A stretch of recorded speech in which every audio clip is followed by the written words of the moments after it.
how much more spending on war can this country take? Not much more. No, and that's the truth. We're at the end right now. This is why I pushed this issue so much. We are literally at the financial, economic, global endgame. There's no escaping seeing this if you just open your eyes a little bit. People on, like you said, hopefully they are opening their eyes, and that scares me a little bit, Sean. I'll tell you why. I think they're going to start to curtail information, and that may mean some type of an internet takeover at one particular. This is all part of the plan. They have to stop the flow of information. It's typical with any war that's being said. Now look here. Just in the United States, we understand that a police state is being set up here. Why? Why are they doing that? Why are we being watched on every street corner with a camera? Why are drones slated or are patrolling the skies in the United States? Why are the police being militarized? That, I think, is a question that needs to be answered. I think that they understand there's going to be civil war when people realize that their wealth has been stolen, that this whole entire thing is an illusion. The cash that people believe is in their accounts is not there. We're going to see bank runs, probably price controls, martial law. I'm certain, beyond anything I've ever been more certain about in my life, that this is where we are moving towards at this time. Yeah, and I don't disagree with you. The one thing I'd say, though, Greg, is that I think more and more as I see this police state rolling out and I see this apparatus of, tyranny rolling out, it makes me realize that what's going on here is the old magician's trick. He's having you look over here. Meanwhile, he's stealing everything in the Treasury. I mean, the martial law of the banks is going on now. I mean, the martial law, the stripping of the constitutional rights of the people is already happening. I mean, we're all worried about this police state rolling out. We're worried about technical martial law. Meanwhile, they've already dismantled the Constitution, and they're stealing everything that isn't nailed down and some of the stuff that is nailed down. So more and more I was thinking about that this weekend. It's like, if we're going to take a page from the Icelanders and take our country back from the banksters, we need to do it yesterday. I mean, we can't wait for martial law for people to wake up and go, oh, we have no more Constitution. We've hit martial law. They're already doing it. They're giving us the misdirect of the draconian police state. Meanwhile, they're stealing everything so that we won't be able to fight back. It's so frustrating. Oh, yes, and they're assuring people do not think outside the box. This is part of the plan, too. It sounds so insane, but they're creating a situation where people cannot focus on anything but the here and now. In other words, where am I going to get a job? How am I going to support my family? How am I going to feed myself? So people are not able to look at the bigger picture, and that's a shame. They keep people focused on irrelevant things, like you said, like it's a distraction. It sounds like a conspiracy, but it's not. Look at it, and going back to what you just said, they're stealing everything. We had the Sentinel Management, New York Bank Mellon. They stole segregated funds from people, MF Global. We have all these issues in the financial sector. The financial sector is bankrupt. It is absolutely corrupt. And people are going to suffer literally on a biblical scale because of this. And people believe that paper with numbers printed on them is real wealth, and it doesn't even exist in their accounts. This is a grim reality of what we are going to be facing, and this is why we're going to have civil war. People are going to say, wow, all I have worked for, it's not there. None of this is real. It's kind of like a shadow existence that people believe is real, but it isn't. It's almost like the Matrix. It really is, but it's reality. People need to open up their eyes and start thinking along the lines of how they can protect themselves, first of all, from a survival standpoint.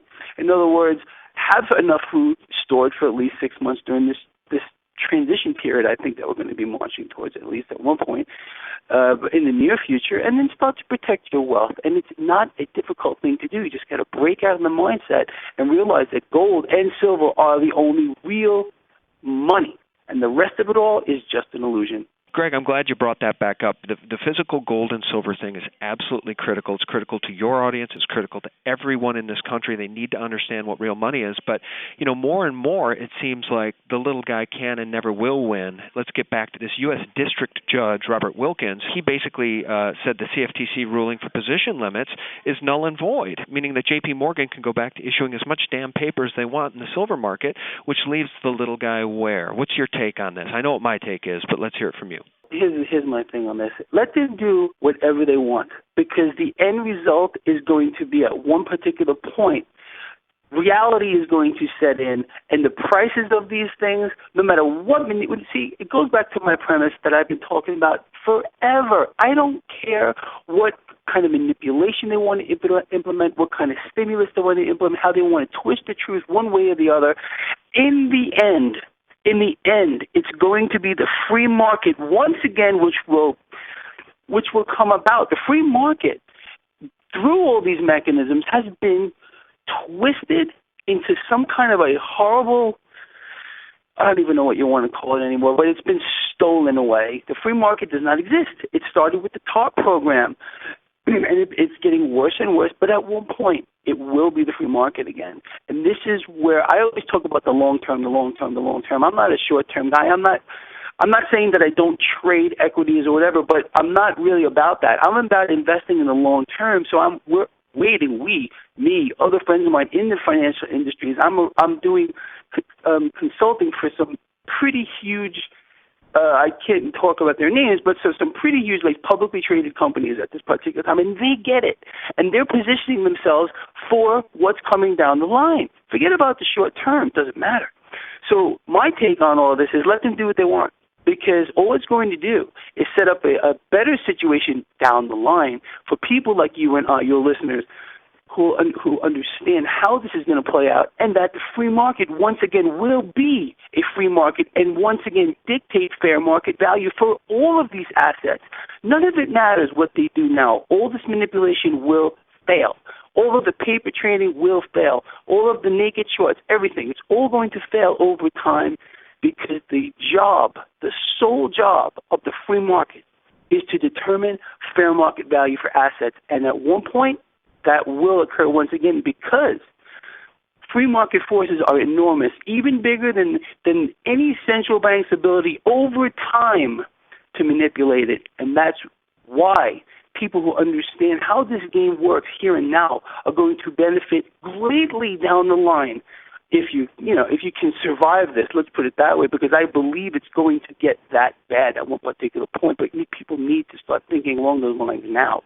Yeah, what he said, guys. Yeah, I mean, that's exactly what I would have said, to the degree that I don't know that I would have said free market. I'm not even sure what a free market is anymore, Greg, but I agree with you. I do agree with you, though, that this funny money market is going to collapse because the genie is out of the bottle. The Asian investors, the Saudis, who are actually in on a lot of this corruption, but, investors and, whether it's corporations or nation states around the planet, Russia, China, all these countries that are stockpiling gold, they know the jig is up, and they're preparing and, positioning themselves. So I think as it pertains to this corrupt judge, Robert Wilkins, who we were talking about, I think that people need to take any opportunity that they can for cheaper physical silver as just that, a tremendous opportunity, right? Because they're going to game this system until the system collapses. I'm loving this. Friends of mine are loving this.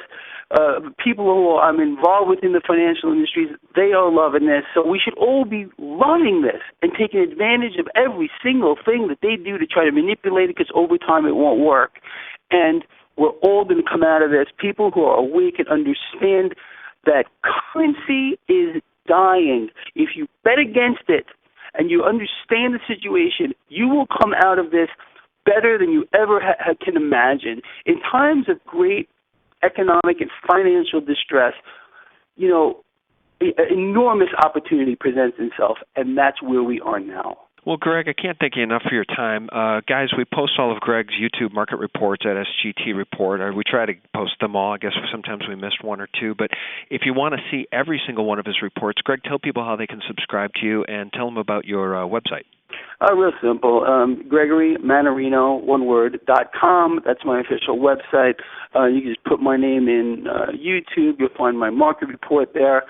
And it would be great. I really am trying to make an effort, as you are, and it's just so important. I really believe this with my whole heart, that we need to try to get more and more people to understand what's going on so we can maybe make a difference in someone's life. And that's, I'm sure, your goal, as it is mine. And I want to get more and more people on board with this. It's just so important to share these kinds of things, educate yourself about these things, and then try to get one or two more people to understand, and then it'll just carry on. And then hopefully we'll form like an army in a way, an army of people armed with knowledge of what the real truth is. Yeah, that's right. And restore honor, restore liberty, and most importantly, restore rule of law in this country, because, we can't have liberty without rule of law, and that's what we've lost right now. We're losing both rule of law and liberty. Greg Mannarino, gregmannarino.com. Sure to appreciate your time. It was great to finally speak with you in person, man. You too. Thank you so much for having me. I'm looking forward to maybe doing another one again. All right, Greg. Thanks, man. We'll talk to you soon. Bye.